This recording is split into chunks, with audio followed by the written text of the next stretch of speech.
Selamat siang, salam sejahtera untuk kita semua.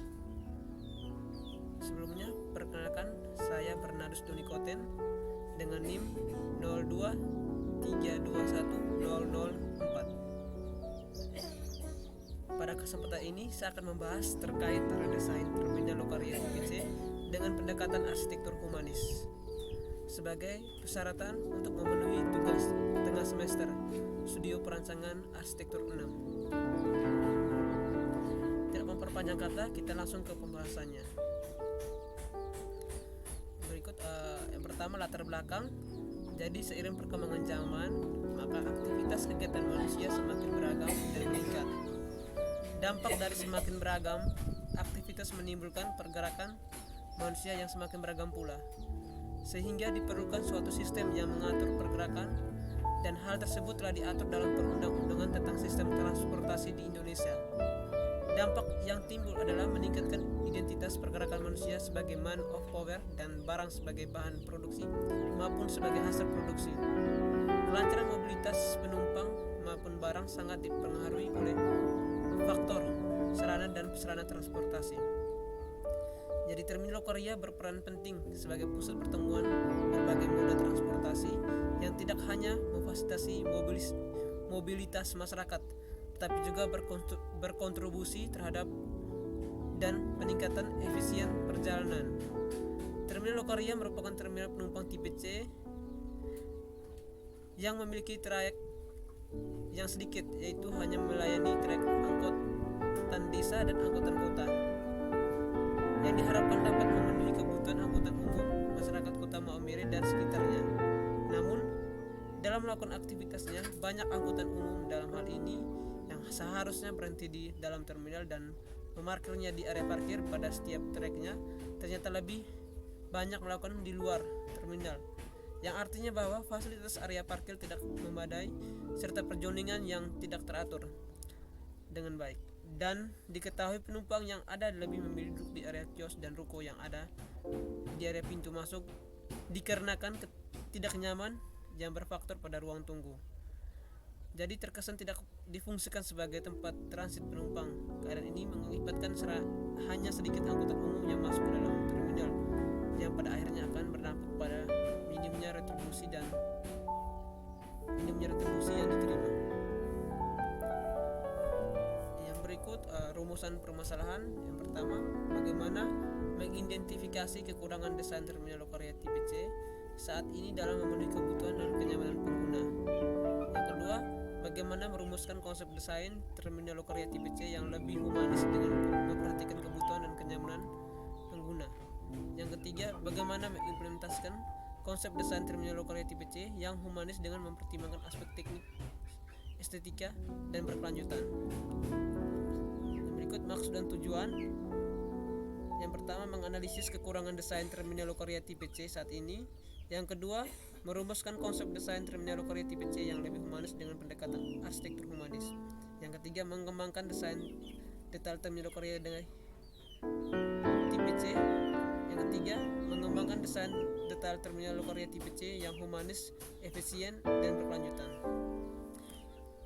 Berikut metode pembahasannya. Yang pertama, studi literatur, melakukan studi pustaka mengenai arsitektur humanis, desain terminal, dan kebutuhan pengguna terminal. Yang ketiga, observasi, melakukan observasi lapangan untuk mengamati kondisi terminal Lokaria tipe C saat ini dan kebutuhan pengguna. Yang ketiga, wawancara, melakukan wawancara dengan pengguna terminal di Lokaria tipe C untuk mendapatkan masukan dan saran. Yang keempat, analisis data yang diperoleh dari studi literatur, observasi, dan wawancara. Yang kelima, perancangan konsep, merumuskan konsep desain terminal Lokaria tipe C yang humanis berdasarkan hasil analisis data.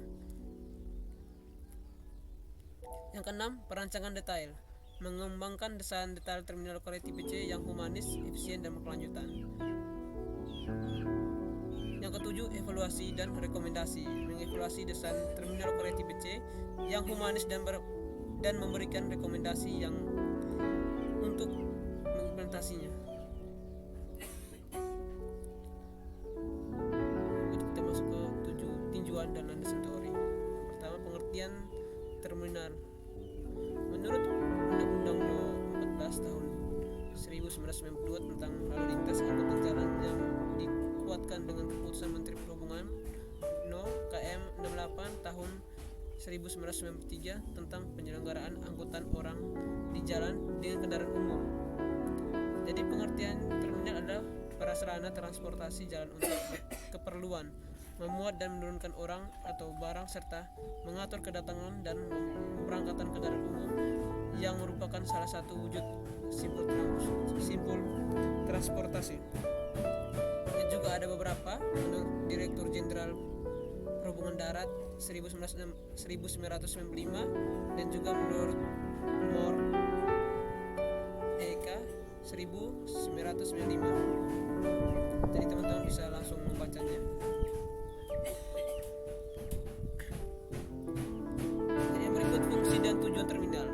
Berdasarkan keputusan Direktur Jenderal Perhubungan Darat No. 31 tahun 1993 tentang terminal transportasi jalan, terminal berfungsi sebagai berikut. Yang pertama, fungsi terminal bagi penumpang adalah untuk kenyamanan menunggu, kenyamanan berpindah dari satu moda atau kendaraan yang satu ke moda atau kendaraan yang lain, tempat tersedia fasilitas yang dan informasi, toilet, toko dan lainnya, serta fasilitas parkir baik kendaraan pribadi atau kendaraan penumpang.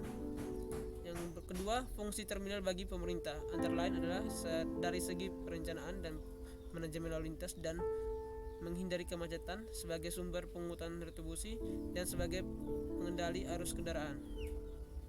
Yang ketiga, fungsi terminal bagi operator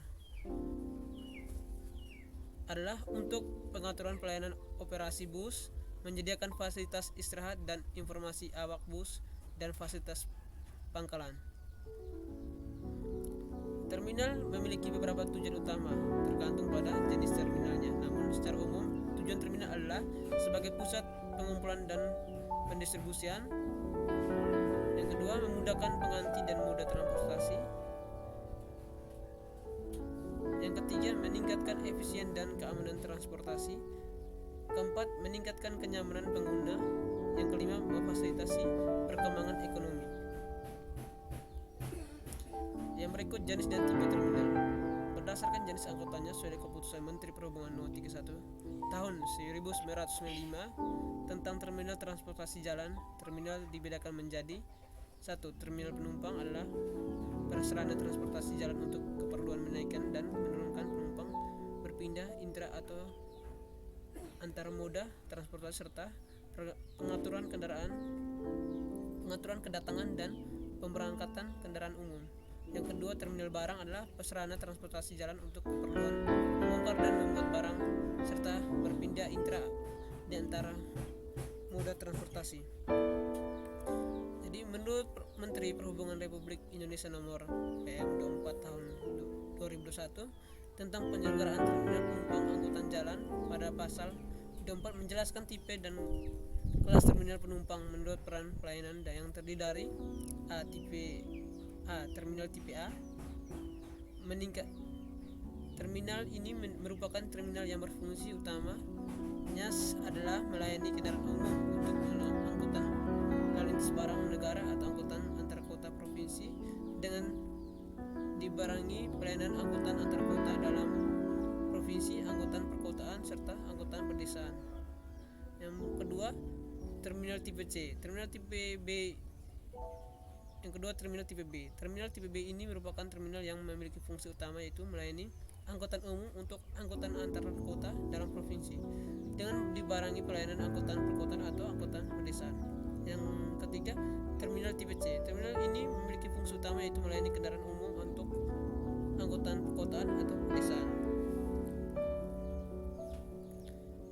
Yang berikut, redesign terminal Korea tipe C dengan pendekatan arsitektur humanis.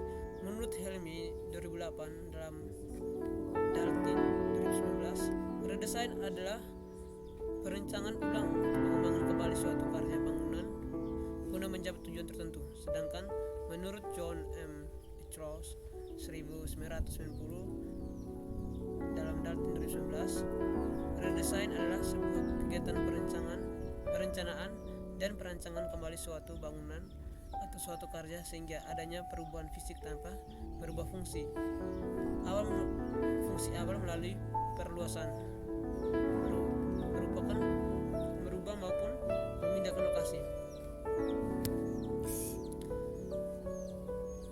Redesain dalam arsitektur sendiri dapat dilakukan dengan cara mengubah, mengurangi atau menambah unsur pada bangunan yang akan diredesain.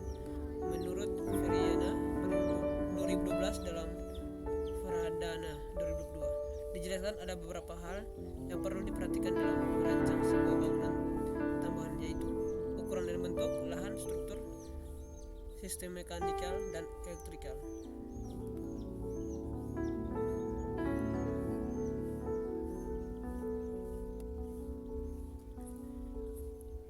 Jadi baik, kita masuk ke analisis dan pembahasan. Jadi lokasi Terminal Lokarijaya ini terletak di Jalan Raja Cintis, Desa Warkoja, Kecamatan Utenai, Kabupaten Sika, Nusa Tenggara Timur, dengan luas area terminal Lokarijaya itu 2119,62 meter persegi dan luas bangunannya 142,33 meter persegi. Dengan batas wilayah sebelah barat berbatasan dengan Jalan Raya Cintis, sebelah timur berbatasan dengan rumah warga, sebelah utara berbatasan dengan rumah warga, dan sebelah selatan juga berbatasan dengan rumah warga. Berikut pola kegiatannya. Yang pertama, penumpang dan pengantar.